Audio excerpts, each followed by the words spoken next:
नमस्कार। रोशनी और उल्लास के इस खूबसूरत मौसम में एक ऐसा त्योहार आता है जो सिर्फ धन दौलत का नहीं बल्कि हमारी सेहत और हमारी बुद्धि का भी जश्न मनाता है। जी हाँ, आज धनतेरस का वही पवित्र और मंगलमय दिन है। तो इस पावन अवसर पर हमारी तरफ से आप सभी को ढेर सारी शुभकामनाएं।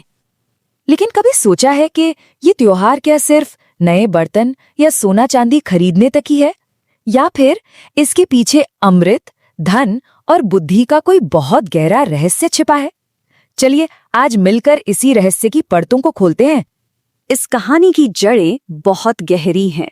इसकी शुरुआत होती है स्वर्ग से, एक ऐसे श्राप से जिसने देवताओं की शक्ति ही उनसे छीन ली थी। ये कहानी है अहंकार की। हुआ यूं कि महर्षि दुर्वासा ने बड़े प्रेम से माता लक्ष्मी के प्रसाद की एक माला देवराज इंद्र को दी, पर इंद्र ने अहंकार में उसका अपमान कर दिया।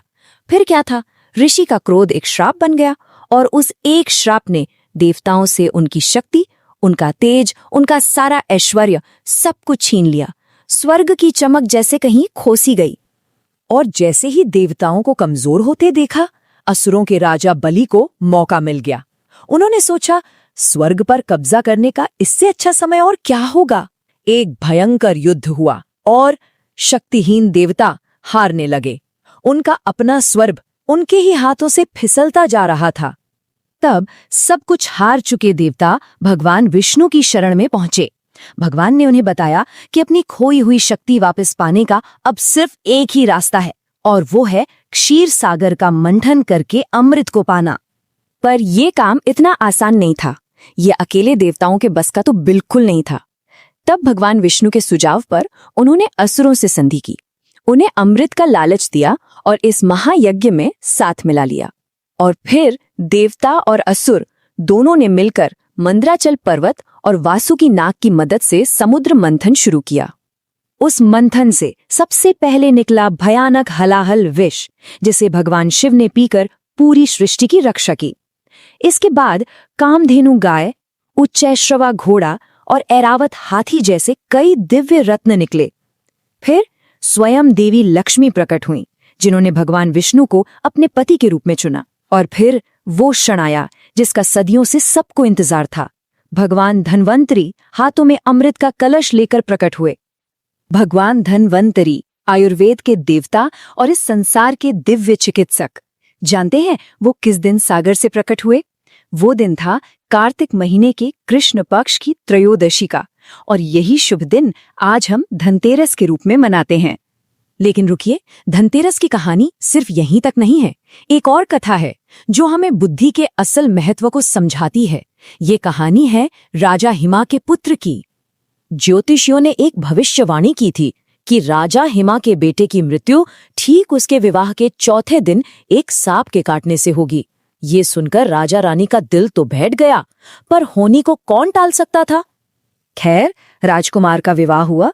उनकी पत्नी, जिनका नाम यमुना था, बहुत ही बुद्धिमान थी। जब उन्हें इस भविष्यवाणी के बारे में पता चला तो उन्होंने ठान लिया कि वो नियति से लड़ेंगी। उन्होंने हार नहीं मानी, बल्कि एक अद्भुत योजना बनाई। उस रात यमुना ने कमरे के दरवाजे पर सोने, चांदी और गहनों का एक पहाड़ सा खड़ा कर दिया।